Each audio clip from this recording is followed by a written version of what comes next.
Hello friends, welcome to Science Magnet. दोस्तों कैसे हैं आप लोग सभी? आई होप सभी बहुत अच्छे हैं, शानदार हैं, जानदार हैं। दोस्तों वर्क एनर्जी एंड पावर हम लोग शुरू करने जा रहे हैं हमारा तीसरा नया चैप्टर।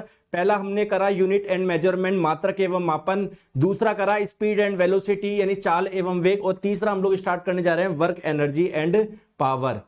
आगे बात समझ में? तो स्टार्ट करते हैं हमारा ये नया चैप्टर। आपके स्क्रीन पे आप देख भी पा रहे होंगे यहां पर, ठीक है। चलो आ जाओ दोस्तों, अब बात करेंगे फिजिक्स में वर्क क्या है। ठीक है, पहले यहां से स्टार्ट करते हैं। देखो वर्क क्या है। जैसे आप लोग मान लीजिए दोस्तों रोटी खा रहे हो, आप लोग सब्जी खा रहे हो, आप लोग खेल रहे हो, आप लोग दोस्तों पढ़ाई कर रहे हो, तो आप लोग बोलोगे सर मैं ये काम कर रहा हूं।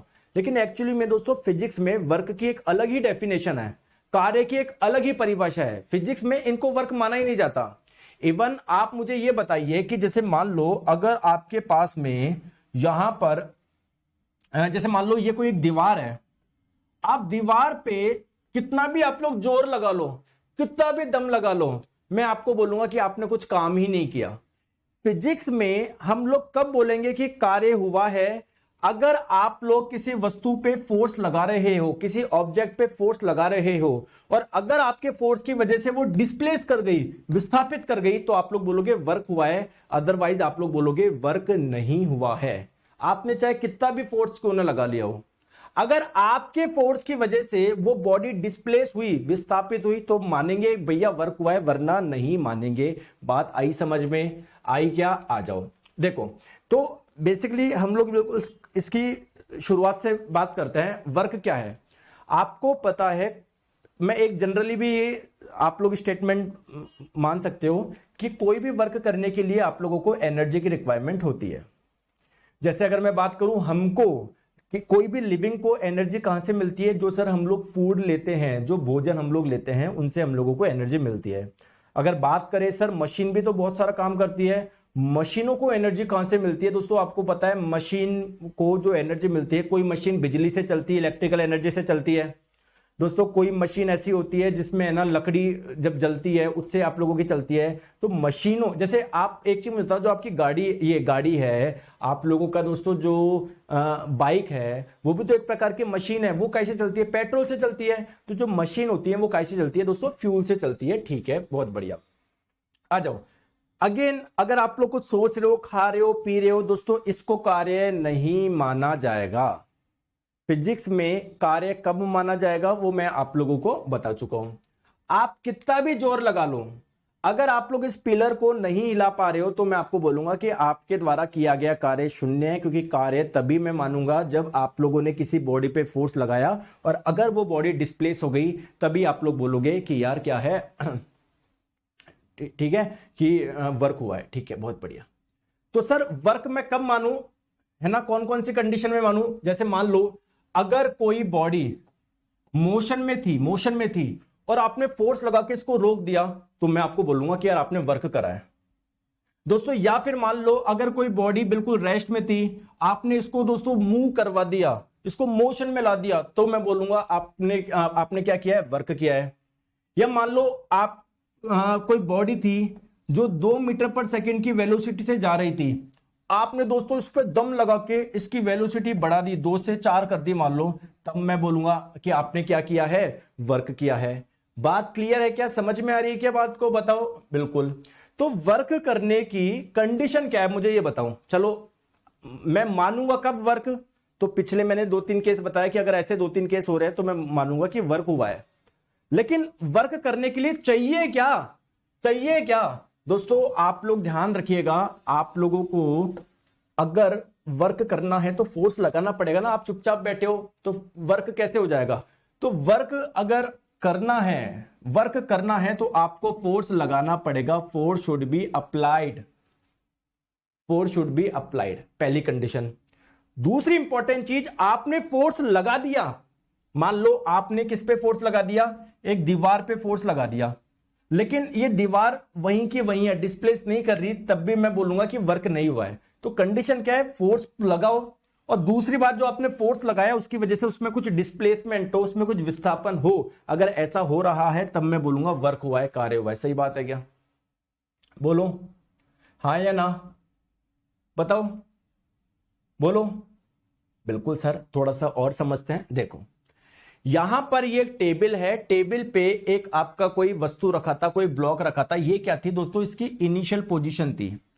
आपने क्या लगाया? इस पे फोर्स लगाया, जिसकी वजह से ये जो ब्लॉक है वो यहां से यहां पर आ गया। ये इसकी फाइनल पोजीशन हो गई। बात सही है क्या? बात सही है क्या? मानते हैं जो डिस्प्लेसमेंट हुआ है वो मान लेते हैं क्या हुआ? एस हो गया। तो क्या मैं बोलूं आपने वर्क किया है? बिल्कुल सर, क्योंकि मैंने फोर्स लगाया पहले इंपॉर्टेंट चीज, और इसकी वजह से क्या हुआ? इसमें कोई डिस्प्लेसमेंट हो गया, यहां से यहां पर आ गई। तो सर दोनों कंडीशन सेटिस्फाइड कर रही है, इसका मतलब वर्क हुआ है। अब वर्क हुआ कितना है ये आप लोग कैसे कैलकुलेट करोगे? आ जाओ। तो दोस्तों कितना वर्क हुआ है इसको निकालने का एक सिंपल सा फॉर्मूला है। वर्क का निकालने का सिंपल सा फॉर्मूला है फोर्स इंटू डिस्प्लेसमेंट। फोर्स कितना लगाया था, डिस्प्लेसमेंट कितना हो गया, है ना? आप लोग उसको मल्टीप्लाई करोगे तो आप लोगों के पास में वर्क की वैल्यू आ जाएगी। दोस्तों आपको पता है जो डिस्प्लेसमेंट होता है उसको एस से भी रिप्रेजेंट करा जाता है। तो आप लोग ये बोल दो या ये बोल दो, बात एक ही है। लेकिन ये फॉर्मूला आपको कब लगाना है ध्यान रखिए। बहुत जने को ये नहीं पता होता ये फॉर्मूला कहां पर लगाऊं। सब जगह ये फॉर्मूला टेक देते हैं। दोस्तों ये फॉर्मूला आपको कब लगाना है, कोई बताएगा क्या?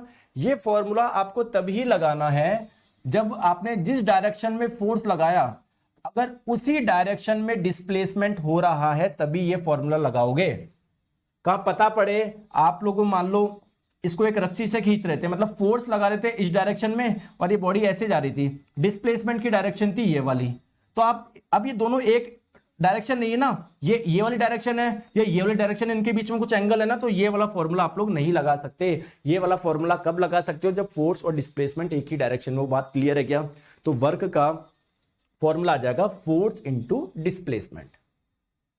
दोस्तों अगर मैं आप लोगों से पूछूं वर्क की यूनिट क्या होगी, तो देखो वर्क की पहले बात करते हैं एसआई यूनिट। एसआई यूनिट क्या होगी? सर फोर्स की यूनिट होती है न्यूटन, डिस्प्लेसमेंट की होती है मीटर, तो इसकी यूनिट हो जाएगी न्यूटन इंटू मीटर, यानी जूल हो जाएगी। बात सही है क्या? बात सही है क्या? अगर मैं आप लोगों से पूछूं सीजीएस यूनिट क्या होगी, तो सीजीएस यूनिट क्या होगी? सर फोर्स की सीजीएस यूनिट होती है डाइन, डिस्प्लेसमेंट की सीजीएस यूनिट होती है सेंटीमीटर। सही बात है क्या? अरे यही होती ना। तो सर डाइन इंटू सेंटीमीटर, और इसे ही क्या बोला जाता है? इसे कोई बोला जाता है अर्ग बोला जाता है। तो सीजीएस यूनिट क्या हो जाएगी? अर्ग हो जाएगी। दोस्तों आप मुझे बताओ न्यूटन इंटू मीटर बराबर होता है जूल। क्या एक न्यूटन में आपको पता है क्या होता है? बिल्कुल सर पता है, 10 की पावर 5 डाइन होता है। और एक मीटर में क्या होता है सर? 100 सेंटीमीटर होता है। 100 को लिख दो 10 की पावर 2, तो इतने सेंटीमीटर होता है। तो इसको कर दो जूल के बराबर। डाइन इंटू सेंटीमीटर क्या होता है? अर्ग होता है। और ये 10 की पावर 5 और 10 की पावर 2 क्या हो जाएगा? 10 की पावर 7। तो 10 की पावर 7 अर्ग बराबर क्या हो जाएगा? जूल हो जाएगा। ये बात सही है क्या? ये बात सही है क्या? ये बात सही है क्या? बताओ, ये बात सही है क्या? बताओ बताओ, ये बात सही है क्या?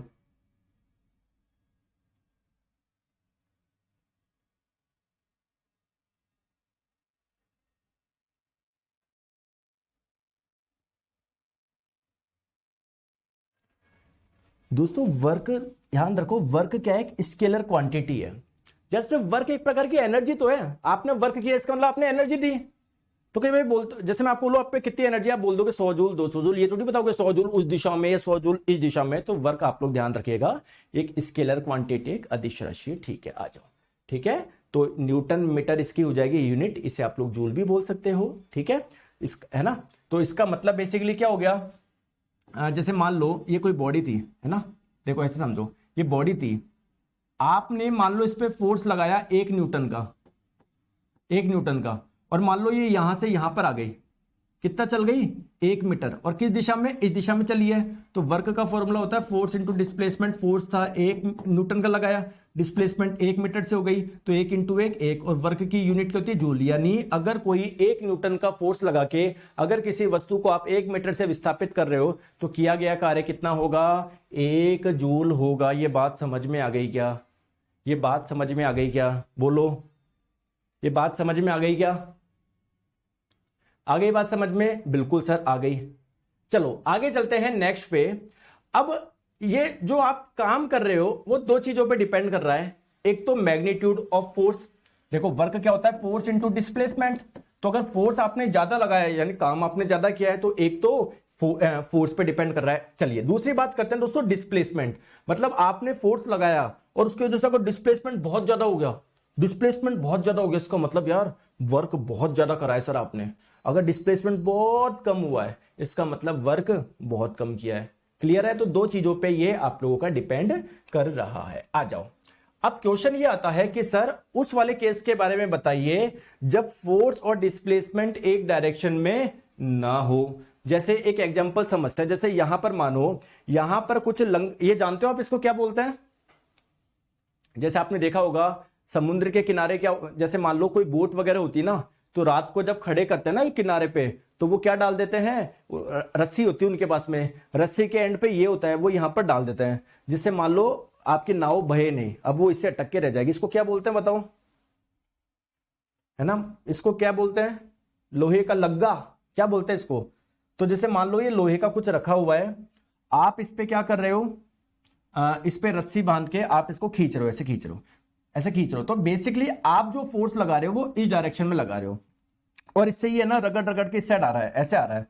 तो यानी डिस्प्लेसमेंट की डायरेक्शन कौन सी है? ये वाली है। तो यहां पर आप लोग देख पा रहे हो फोर्स की डायरेक्शन हो गई ये, दोनों छोड़ दो, डिस्प्लेसमेंट की डायरेक्शन हो गई ये, और इनके बीच में कुछ ना कुछ एंगल है, दोनों सेम में नहीं है। बात क्लियर है क्या? बताओ।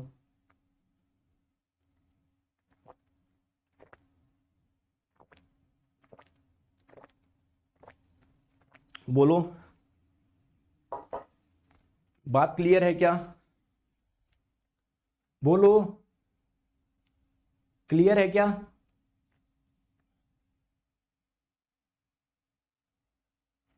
क्लियर है?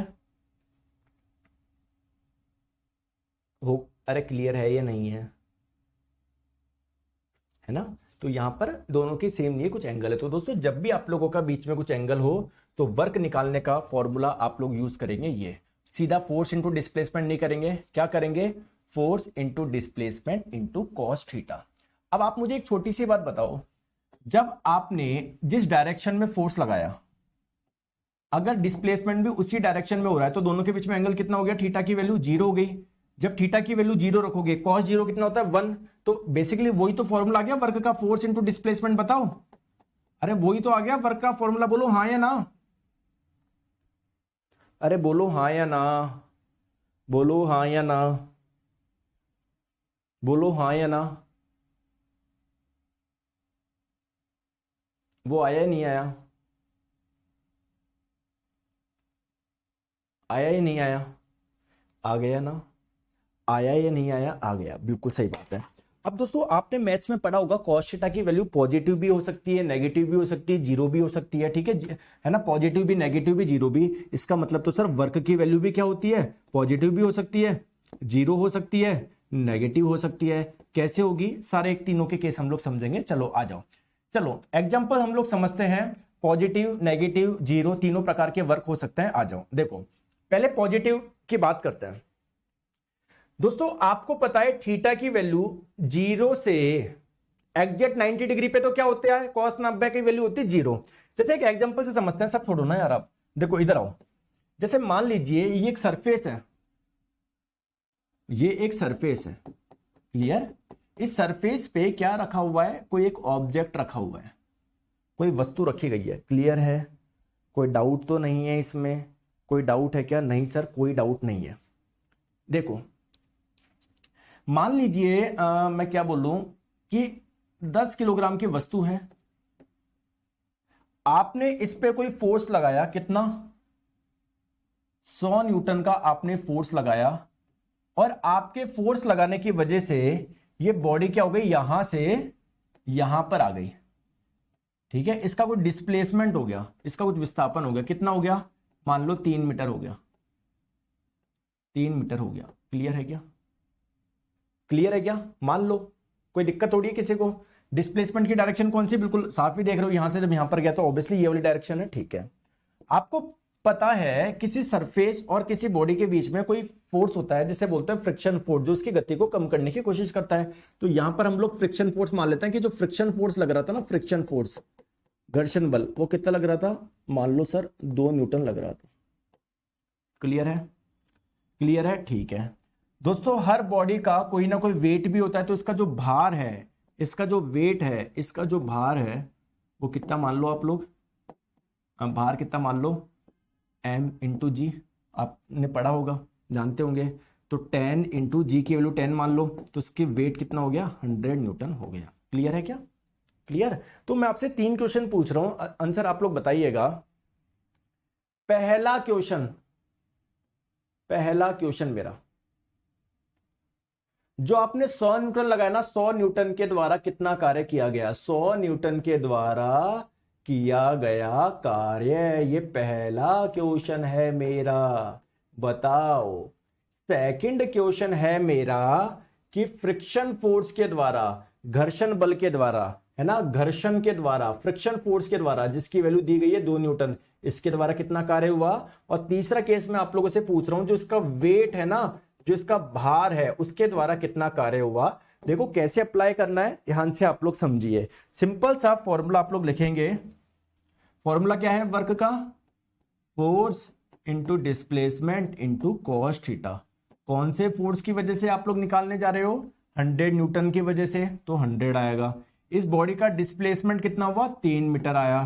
फोर्स आपने जो लगाया किस डायरेक्शन में था, इस डायरेक्शन में। डिस्प्लेसमेंट जो हुआ किस डायरेक्शन में था, इस डायरेक्शन में, यानी दोनों के बीच में एंगल 0, और cos 0 की वैल्यू क्या आ गई, 1 आ गई। तो 100 इंटू 3 300, तो वर्क की वैल्यू कितनी आ गई, 300 जूल आ गई।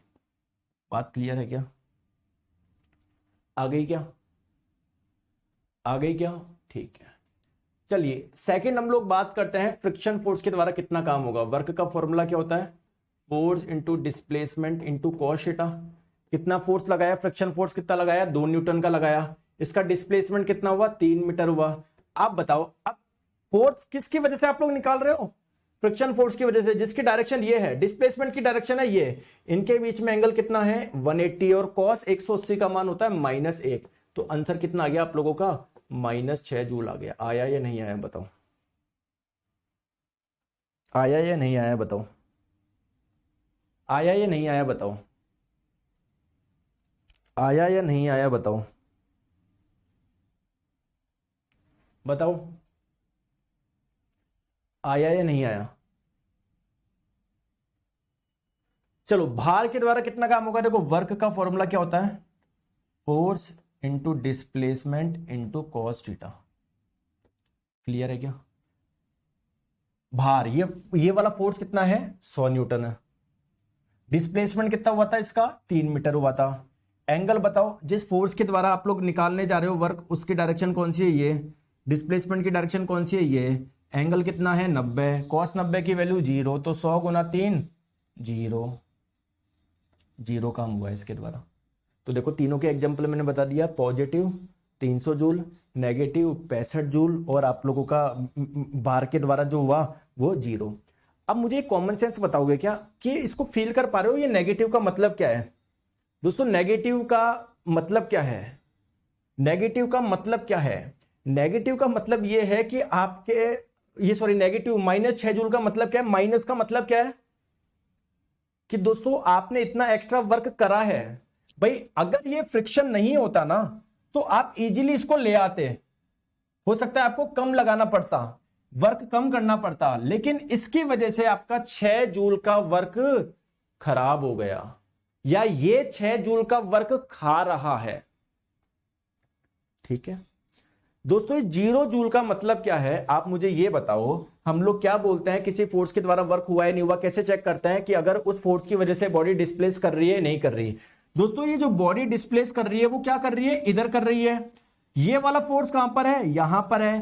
क्या इस फोर्स का कोई योगदान है क्या, इसको यहां पर मूव करवाने में, डिस्प्लेस करवाने में? नहीं सर, इस फोर्स का कोई योगदान नहीं, इसलिए इस फोर्स के द्वारा किया गया कार्य कितना है, 0 जूल है। बोलो हाँ या ना, अरे बोलो हाँ या ना, बोलो हाँ या ना, बताओ हाँ या ना, बताओ हाँ या ना, बोलो, बोलो, बोलो, बोलो, बोलो, बोलो, बोलो, बोलो, बोलो, बोलो, बोलो। बताओ।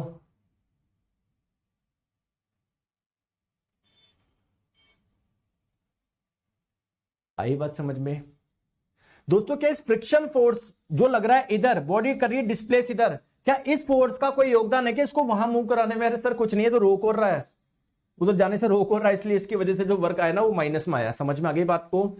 तो पॉजिटिव वर्क कब होगा? जब आप लोगों का जिस डायरेक्शन में मोशन हो रहा है, जिस डायरेक्शन में डिस्प्लेस हो रही बॉडी, अगर उसी डायरेक्शन, मतलब फोर्स जिस डायरेक्शन में लग रहा है, अगर उसी में डिस्प्लेसमेंट हो, नेगेटिव अपोजिट जीरो, अगर 90 डिग्री के एंगल पे हो। ठीक है, आ जाओ। चलो अब बात करते हैं सर एनर्जी क्या होता है। वर्क आपने थोड़ा सा समझाया, आप थोड़ा सा एनर्जी समझाइए। दोस्तों एनर्जी होता क्या है? अगर आप में एनर्जी है तभी तो आप लोग वर्क कर पाओगे, और अगर आपने वर्क कर दिया तो मैं बोल दूंगा आपने थोड़ी एनर्जी ट्रांसफर कर दी अपनी। तो एनर्जी क्या है? और अगर आपके पास में एनर्जी होगी तभी तो वर्क कर पाओगे। तो एनर्जी बेसिकली क्या है?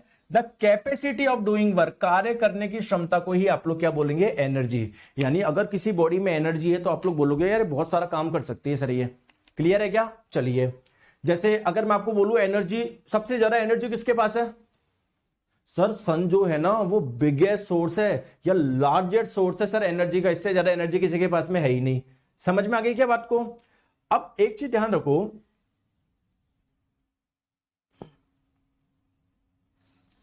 सर एनर्जी और किस किस में होती है मैं आपको बताऊं।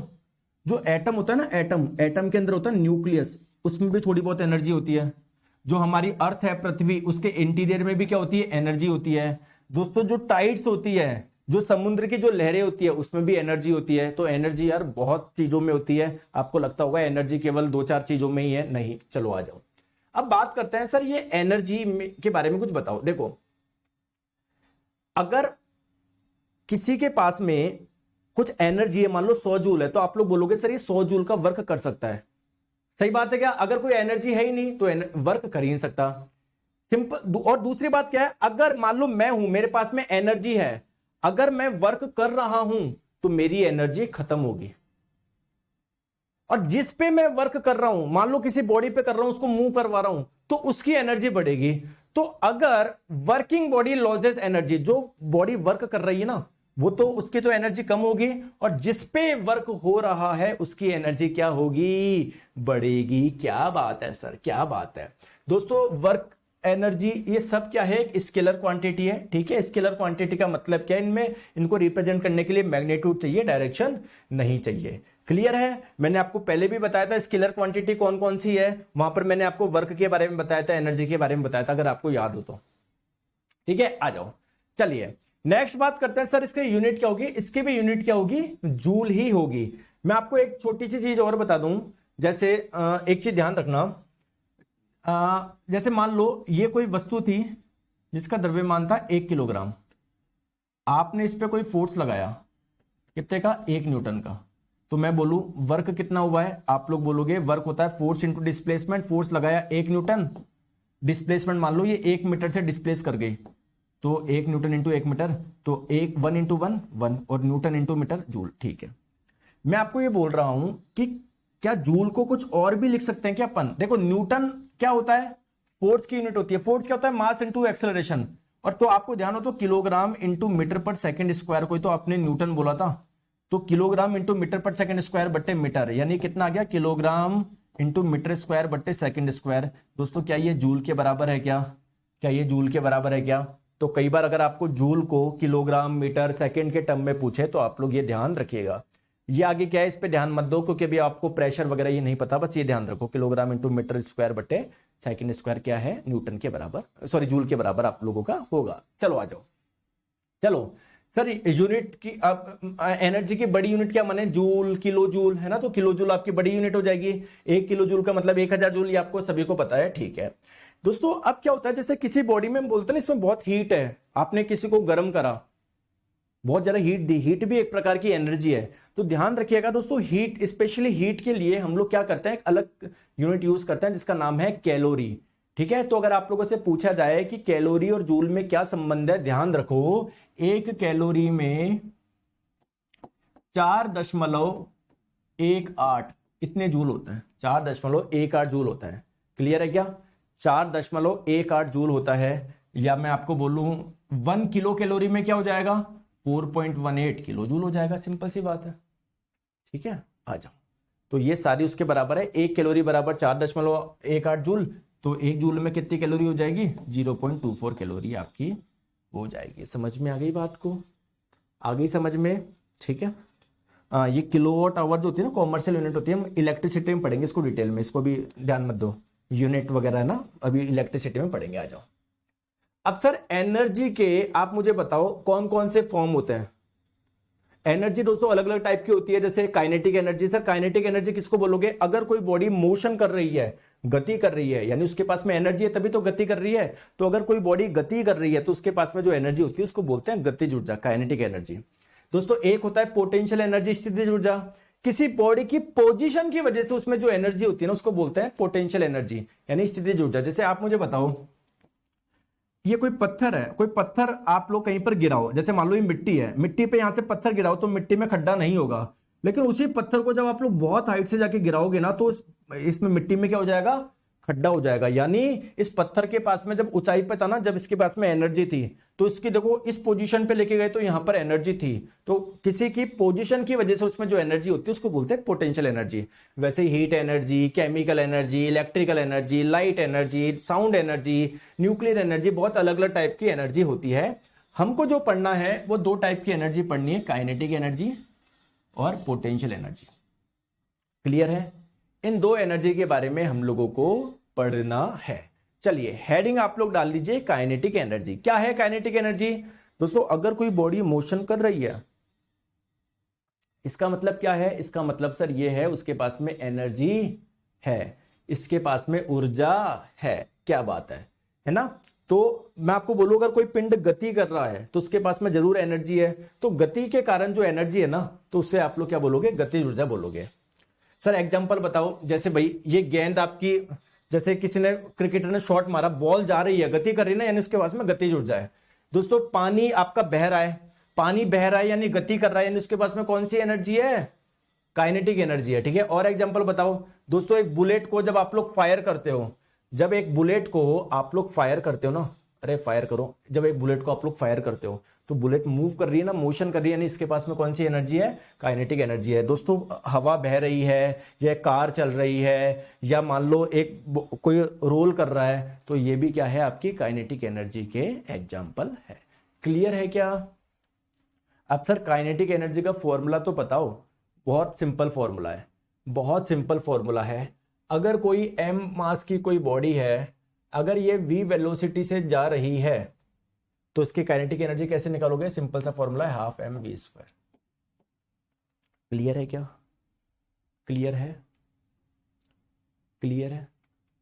सर ये आया कैसे, ये बताऊं क्या, ये रटवाऊं आपको? देखो लास्ट में काम तो एक ही चीज आएगी, क्या? कि काइनेटिक एनर्जी का फॉर्मूला ये आएगा। लेकिन मैं चाह रहा हूं इसको समझा दूं कि आपको फील कर पाओ आप, क्योंकि देखो अभी CBT 2 में क्वेश्चन आपके थोड़े से अच्छे आएंगे, तो आपके कॉन्सेप्ट क्लियर होने चाहिए। ठीक है, काम तो आपको यही आएगा, लेकिन एक बार समझे क्या इसको बताओ। दोस्तों समझे क्या ये कैसे आया? हाफ mv², समझे क्या? देखो आप मुझे एक छोटी सी बात बताओ, बहुत छोटी सी बात बताओ मुझे। जैसे कोई ये m मास की बॉडी, ये कोई सरफेस मान लो, इस पे ये कोई m मास की बॉडी रखी हुई थी, कोई भी मूव नहीं करी थी, कोई वेलोसिटी नहीं थी। इनिशियल प्रारंभ में इसका वेग कितना था? 0 था। बहुत बढ़िया। दोस्तों आपने क्या लगा दिया? आपने इस पे लगाया फोर्स लगाया, और फोर्स लगाने की वजह से ये m मास की जो बॉडी है ना, वो यहां से कहां पर आ गई? यहां पर आ गई। ठीक है, यहां पर आ गई। क्लियर है? कितना डिस्प्लेसमेंट हुआ? सर ये डिस्प्लेसमेंट जो हुआ उसको आप मान लो S मान लो, D मान लो, कैसे किससे से भी रिप्रेजेंट कर दो। क्लियर है क्या? दोस्तों आपने देखो फिर समझो, बॉडी थी, आप पे क्या लगाया? फोर्स लगाया। तो भाई फोर्स लगाओगे तो मूव करने लग जाएगी, और मैंने माना जब इसने इतना डिस्प्लेसमेंट कर लिया ना, तो इस जगह इसकी वेलोसिटी कितनी हो गई? v हो गई। इस जगह, इस पॉइंट पे जब इसका विस्थापन s हो गया। बात सही है क्या? बात सही है क्या? बात सही है क्या? दोस्तों आप मुझे एक चीज बताओ, इसको यहां से यहां पर ले जाने के लिए आपने कुछ वर्क करा होगा ना? Sir kinematics and kinetic energy दोनों में, अरे काइनेमेटिक एक ब्रांच है। आप क्यों शकीना जी, काइनेमेटिक्स एक ब्रांच है जिसके अंदर स्टडी करी जाती है। काइनेटिक एनर्जी एक टर्म है। ये तो वो बात हो गई सर कि भारत में और जयपुर में क्या अंतर है? ये भारत तो बहुत बड़ा है, उसके अंदर बहुत सारी चीजें होती है।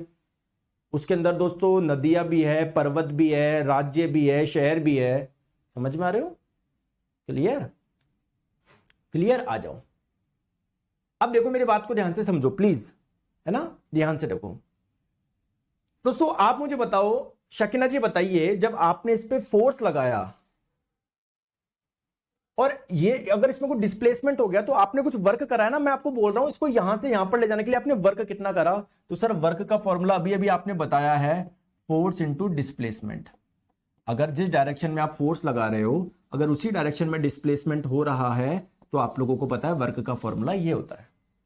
क्लियर है क्या दोस्तों? क्या मैं वर्क को ऐसे लिख सकता हूं? क्या फोर्स क्या होता है? मास इंटू एक्सेलरेशन होता है ना। तो ऐसे लिख सकता हूं क्या मैं इसको? किसी को कोई दिक्कत है क्या? किसी को कोई दिक्कत है क्या? नहीं। मैं ये मान लेता हूं इसकी वेलोसिटी 0 से v होने में जो टाइम लगा वो मान लेते हैं दोस्तों t टाइम लगा। ठीक है, आप मुझे बताइए एक्सेलरेशन क्या होता है?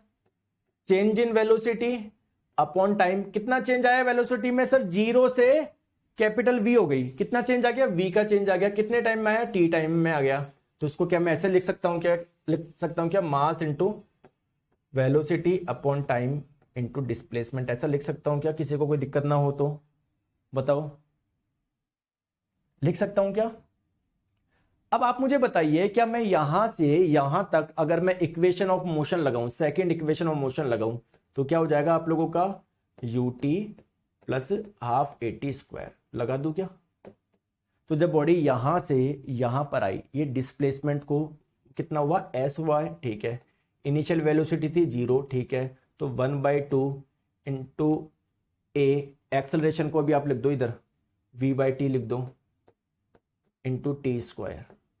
तो ये डिस्प्लेसमेंट को मैं लिख सकता हूं क्या? Half into v into t, एक टी से ये लिख सकता हूं क्या? बताओ, लिख सकता हूं क्या? तो यहां से आ गया m into v by t into 1/2 into v into t. दोस्तों टी से टी कट गया, ये आपका क्या आ गया?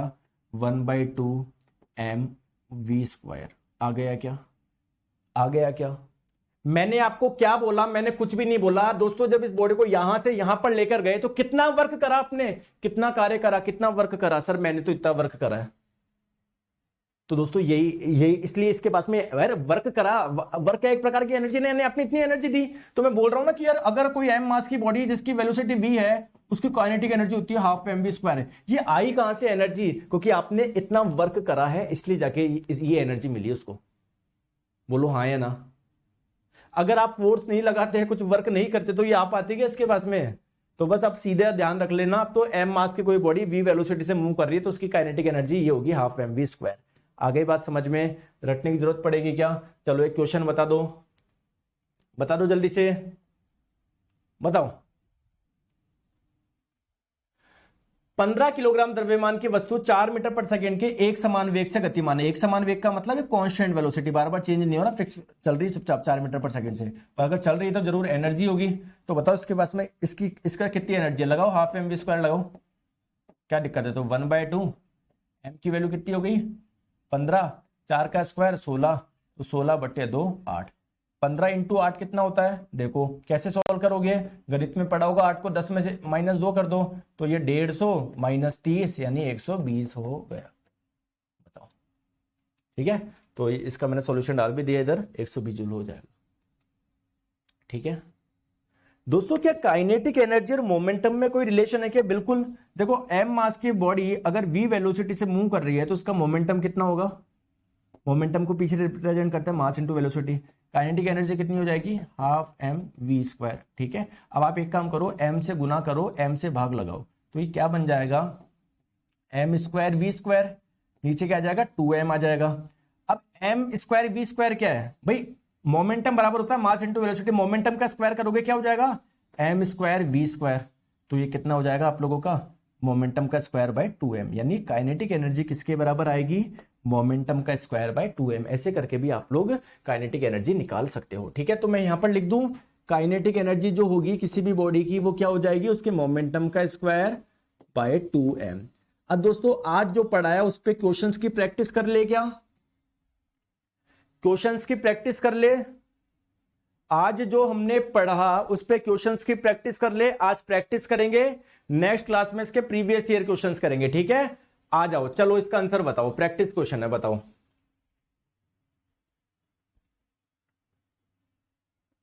बताओ दोस्तों, एक हल्के और भारी पिंड, एक हल्का पिंड है, चलो हल्के वाले का द्रव्यमान मान लेते हैं स्मॉल एम, ये हल्का मान लेते हैं, और भारी वाले का द्रव्यमान मान लेते हैं कैपिटल एम, भारी का। क्लियर है क्या? दोनों का संवेग समान है दोस्तों। अगर इनके पास में कुछ मोमेंटम है, पहली बात तो, यानी ये मोशन कर रहे हैं, इनके मोशन कर रहे हैं, तो मोशन कर रहे हैं तो कोई ना कोई इनकी वेलोसिटी भी होगी, तो इसकी वेलोसिटी v1 मान लेते हैं, इसकी वेलोसिटी v2 मान लेते हैं। दोस्तों इसका मोमेंटम क्या होगा? चलो इसको p1 मान लेते हैं, इसके मोमेंटम को p2 मान लेते हैं। बोला जा रहा है दोनों का मोमेंटम सेम है, तो p1 p2 की वैल्यू सेम है। मोमेंटम क्या होता है? देखो काइनेटिक एनर्जी क्या होता है? मोमेंटम का स्क्वायर बाय 2m, तो मोमेंटम का स्क्वायर क्या हो जाएगा? 2 इंटू एम इंटू के ई। सही बात है क्या? तो अगर मेरी बात को ध्यान से सुनिए,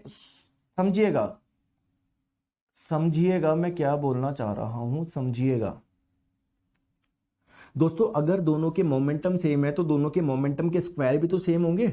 अरे बोलो हाँ या ना। तो मैं से लिख सकता हूं क्या? 2 इंटू इसका मास गुना इसकी काइनेटिक एनर्जी, ये बराबर होगा 2 इंटू इसका मास गुना इसकी काइनेटिक एनर्जी। दोस्तों 2 से 2 कट जाएगा, ke1, यानी पहले वाले की काइनेटिक एनर्जी और दूसरे वाले की काइनेटिक एनर्जी का रेशियो क्या आ जाएगा? कैपिटल एम बटे स्मॉल एम। कैपिटल एम की वैल्यू ज्यादा है, स्मॉल एम की वैल्यू कम है, क्योंकि कैपिटल एम क्या है? भारी वाले का द्रव्यमान।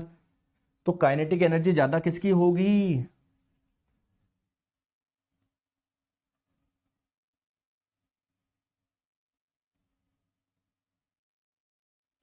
देखो ये वाला रेशियो है ना, 1 से ज्यादा आ रहा है, यानी ये 1 से ज्यादा आ रहा है, यानी पहले वाला किसको माना था? हल्के वाले को, तो हल्के वाले की क्या होगी? ज्यादा होगी kinetic energy. Option number A. Clear है क्या? क्लियर है? चलिए इसका आंसर बताओ। 1 ग्राम और 4 ग्राम के दो द्रव्यमान, ठीक है? एक वस्तु है जिसका द्रव्यमान दिया हुआ है 1 ग्राम, दूसरी है जिसका द्रव्यमान दिया हुआ है 4 ग्राम। दोनों समान गतिज ऊर्जा से गति कर रहे हैं, ठीक है? तो उनके संवेग का अनुपात क्या होगा? दोस्तों इसके संवेग मान लेते हैं p1, इसका मान लेते हैं p2। काइनेटिक एनर्जी इसकी कैसे लिख सकता हूं? इसका मोमेंटम का स्क्वायर बटे 2 टाइम्स ऑफ इसका मास। इसका मास कितना है? 1 ग्राम है। किलोग्राम में बदलोगे 1000 से भागो के इधर जाएगा। दोस्तों इसको भी तो बदलना पड़ेगा, तो मत बदलो। इसकी काइनेटिक एनर्जी कितनी है? इसके मोमेंटम का स्क्वायर बाय 2 टाइम्स ऑफ इसका मास। तो इन दोनों को बराबर कर दो, 2 से 2 कटा, तो ये कितना हो जाएगा आप लोगों का? p1 स्क्वायर बट्टे p2 स्क्वायर बराबर 1/4। दोनों साइड अंडर रूट ले लो, p1 स्क्वायर बन जाएगा p1, p2 स्क्वायर बन जाएगा p2, तो 1/4 इज इक्वल टू 1/2। ये रेशियो आ जाएगा इनके मोमेंटम का, ठीक है? आ गया? चलिए, तो ये 2 क्वेश्चन हम लोगों ने प्रैक्टिस करे। तो दोस्तों आज के लिए इतना रखते हैं, फिर नेक्स्ट क्लास में हम लोग पढ़ेंगे पोटेंशियल एनर्जी, और फिर कुछ क्वेश्चंस करेंगे, और फिर हम लोग करेंगे प्रीवियस, मतलब नेक्स्ट क्लास में हो जाएगा आप लोगों का, पूरा हो जाएगा ना नेक्स्ट क्लास में आप लोगों का पूरा हो जाएगा ये, ठीक है? तो आज के लिए इतना रखते हैं। आ रही है चीजें समझ में? कोई डिफिकल्ट नहीं लग रही? एक एक चीज आ रही है ना? तो एक एक चीज हम लोगों को समझना है, रटना कुछ भी नहीं है। देखो आप लोगों के लिए बेहतरीन शानदार कंटेंट दिया है, तो आप लोग इसकी रेस्पेक्ट करिए, ठीक है? बढ़िया अच्छे से पढ़ाई करिए। Thank you so much.